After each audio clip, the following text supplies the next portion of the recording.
बिस्मिल्लाहिर्रहमानिर्रहीम। अस्सलाम वालेकुम नाज़रीन, आप यूट्यूब चैनल देख रहे हैं। मैं इमरान खान हूँ। सबसे पहले ज़रा फैसल वाडा की धमकी आप सुन लें और इस गुस्से की वजह क्या है ये बाद में देखते हैं, लेकिन धमकी आप देखें। फैसल वाडा कौन है आप जानते हैं? ये पाकिस्तान की मिलिट्री एस्टेब्लिशमेंट के आदमी हैं और इन्हें पाकिस्तान की मिलिट्री एस्टेब्लिशमेंट ने इधर उधर से वोट इकट्ठे करके सेनेटर बनाया। पहले ये इमरान खान के साथ होते थे, लेकिन इनके फ़ौज के साथ अच्छे ताल्लुकात हैं, तो जर्नैलों के साथ अपने ताल्लुकात की बुनियाद पे ये अपनी सियासत जिंदा रखे हुए हैं और ये जर्नैलों का मौक़िफ़ पेश करते हैं जब भी करते हैं। इन्होंने जो बात शुरू की उसमें इन्होंने कहा कि ऐसी की तैसी। जनाब, ये जो ऐसी की तैसी का लफ्ज़ है ना, ये एक ख़ास किस्म का जर्नैल है, ऐसा लगता है कि वो इस्तेमाल करता है, क्योंकि पहले भी 2-3 टाउट्स ये अल्फाज इस्तेमाल कर चुके हैं कि ऐसी की तैसी। तो ये ऐसी की तैसी फिर मुझे लगता है कि वही जर्नैल है जिसने फैसल वाडा को भी बताया कि जाके ये बोल दो ऐसी की तैसी। अच्छा जी, ज़हनी मरीज आंख से अंधे और कान से बहरे सुन लें। आइन और कानून के मुताबिक फैमिली को मुलाकात की इजाज़त, हाल अहवाल के लिए वकील को केस से मुतालिक मिलने की इजाज़त है। फैमिली की मुलाकातें भी सियासी पैगाम पर मुश्तमिल हो रही हैं, अब से वो भी बंद कर दी जाएंगी। ये जनाब धमकी आ गई। वकला ने केस के अलावा कोई सियासी पैगाम दिया तो वो भी बंद कर दी जाएंगी, यानी वकीलों की मुलाकातें भी बंद, फैमिली की मुलाकातें भी बंद। शर्त वही है कि इमरान खान साहब कोई स्टेटमेंट सियासी ना दें। जीती हुई अफवाज और इसके सिपाहसालार के बारे में मजीद बकवास बर्दाश्त नहीं की जाएगी, बल्कि बकवास करने वालों की जबान से जूते की सोल बना दी जाएगी, यानी उस जबान को जो जूता बना दिया जाएगा उसको खींच के। ये जहन की गंदगी है कि बिला जवाब और बिला वजह अपने मुल्क को अदम इस्तेहकाम और अपनी फौज को बदनाम करने की जो साजिश है, इसको सख्ती से रोका जाए। असूलन प्यार के बदले डबल प्यार, इज्जत के बदले डबल इज्जत, बदमाशी का जवाब डबल बदमाशी से। इश्तियाल करने वाली पार्टी इस दोराहे पर ले आई है कि वापसी अब मुश्किल है। अब केसेस और चीज़ों को मनतकी अंजाम तक पहुंचाया जाएगा। वजीर आला ने इंच बराबर कोई मजीद हुड़ाहुड़ी की तो बची कुची सियासत रह गई है, वो भी गवर्नर राज से ख़त्म कर दी जाएगी। 9 मई के दहशतगर्द जो केपी में छुपे हुए हैं उन समेत सब अपनी खैर मनाएं। नोटिफिकेशन करने वालों को कहा था कि जल्द आ रहा है, अब इसको रोल करके हलक से निकालने की तैयारी कर लें। ये जनाब फैसल वाडा की धमकी है। गुस्से की वजह क्या है? गुस्से की वजह यह है कि पाकिस्तान की एस्टेब्लिशमेंट ने इमरान खान को एक मरतबा फिर अंडर एस्टिमेट किया। इन्हें यह लगा कि नोटिफिकेशन फंसा हुआ है, ऐसे में इमरान खान कोई सियासी फैसला करेगा और इमरान खान आर्मी चीफ के लिए कोई नरमी पेश करेगा, ताकि अगर आर्मी चीफ के ताल्लुकात या फौज के ताल्लुकात वहाँ पे मौजूदा पीडीएम की जमातों के साथ ख़राब हो रहे हैं या जरदारी और नवाज शरीफ के साथ कोई अच्छे नहीं है, तो इमरान खान फ़ौरन एक रूम क्रिएट करेगा कि ठीक है जी इधर आ जाओ। लेकिन वो हुआ नहीं। इमरान खान फील नहीं करेगा। ये तो अब कल के दिन में साबित हो गया। यानी अगर नवाज शरीफ या जरदारी ये चाहते हैं कि आसिम मुनीर साहब को हटाकर एक नया आर्मी चीफ लेकर आए, तो इससे अच्छा मौका उन्हें नहीं मिलेगा। लेकिन आर्मी चीफ को हटाते हुए या नया आर्मी चीफ लाते हुए या एक्सटेंशन से बचना हो तो टेंशन क्या होती है? वो यही होती है ना कि दूसरी जमात के साथ जाकर मिल जाएगा आर्मी चीफ, या दूसरी जमात की गोद में जाके आर्मी चीफ बैठ जाएगा या उनको साथ अपनी गोद में बैठा लेगा। कोई ऐसा ही खेल होता है ना जो खेला जाता है हर दफ़ा। सियासतदानों को यही डर होता है ना कि जनाब अगर मैं फौज के साथ ठीक ना रहा तो दूसरा ठीक हो जाएगा।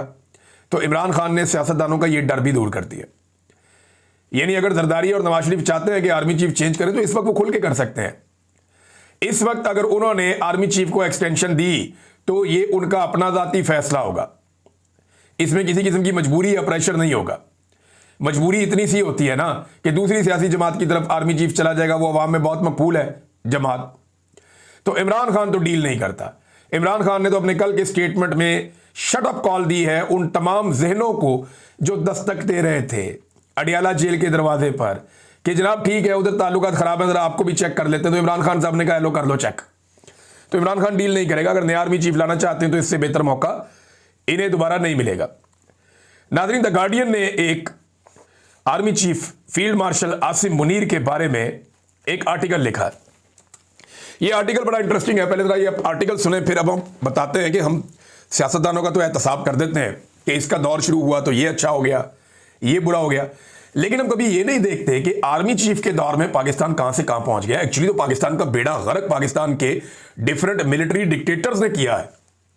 सियासतदान तो ना 3 में ना 13 में। एक तो बेचारों को इक़्तिदार मिलता ही नहीं है, मिले भी तो मुद्दत पूरी नहीं होती। तो सियासतदानों के साथ तो बेचारों के साथ ये हालात रहते हैं। तो आर्मी चीफ तो सारे के सारे अपनी मुद्दत ना सिर्फ पूरी करके जाते हैं बल्कि एक्स्ट्रा टाइम लेकर जाते हैं, सारे इख्तियारात भी अपने पास रखते हैं। तो भाई मुल्क में जो अच्छा और बुरा हो रहा है वो भी इनके खाते में डालो ना। ये भी आपको देखना चाहिए कि एक आर्मी चीफ की मुद्दत मुलाजमत में पाकिस्तान कहां पहुंच गया। इस पर हम बात करते हैं, लेकिन पहले जरा ये आप देखें द गार्डियन का जो आर्टिकल है, इसका जो उन्वान है वो ये है कि Pakistan increasingly powerful army chief a king above all, सबके ऊपर एक बादशाह। The rise and rise of Asim Munir. Asim Munir साहब की जनाब उठानी खत्म नहीं हो रही, और यह अब आलमी मीडिया कह रहा है, मैं नहीं कह रहा। आर्टिकल ये कहता है जी कि जनरल आसिम मुनीर की पाकिस्तान में बढ़ती हुई ताकत और 27वीं आईनी तरमीम के असरात पर मरकूज है। यानी इनकी ताकत जो है 27वीं आईनी तरमीम के बाद बढ़ी, और ये अहम नुकात की उन्होंने एक फहरिस्त दी है। और ये भी बताया कि जनाब आसिम मुनीर साहब पाकिस्तान के आर्मी चीफ हैं और किस तरह के हैं, इनका थोड़ा पस मंज़र बताया है। फिर ये सबसे ताकतवर शख्सियत के तौर पे अब जाने जाते हैं। मई 2025 में भारत के साथ झड़पों के बाद उन्हें 5 सितारा जर्नैल का ओहदा मिल गया।